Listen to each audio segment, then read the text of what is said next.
எறும்புகளை கடத்தி கோடிகளில் வருமானம். சர்வதேச அளவில் நடக்கும் கள்ளச்சந்தை. பூமியின் நலன்களை அழிக்கும் கருப்பு வியாபாரம். சாதாரண எறும்புகள் தானே என்று நாம் நினைப்போம். ஆனால் அவற்றை வைத்து சர்வதேச அளவில் வர்த்தகம் நடைபெறுகிறது என்றால் ஆச்சரியமாக இருக்கின்றது. ஆம், எறும்புகள் சர்வதேச பல்லுயிர் ஒப்பந்தங்களால் பாதுகாக்கப்படுகின்றன.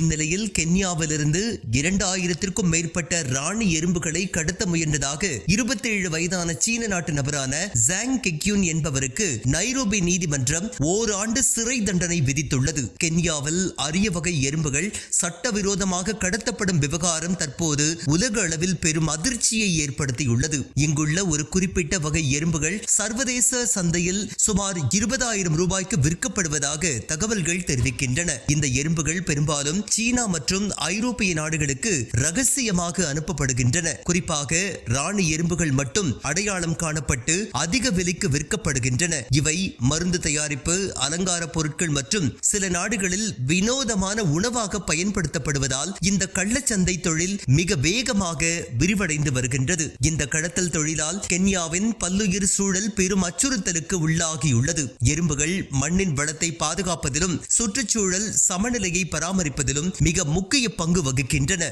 ஆனால் பேராசை காரணமாக இவை வேட்டையாடப்படுவது காடுகளின் அழிவிற்கு வழிவகுக்கும் என்று இயற்கை ஆர்வலர்கள் எச்சரிக்கின்றனர். இந்நிலையில் கென்யா அரசு இந்த கடத்தலை தடுக்க பல கடுமையான நடவடிக்கைகளை எடுத்து வந்தாலும் சமூக வலைதளங்கள் மற்றும் ரகசிய இணையதளங்கள் வழியாக நடக்கும் இந்த கருப்பு வணிகம் அதிகாரிகளுக்கு மிகப்பெரிய சவாலாகவே இருந்து வருகின்றது.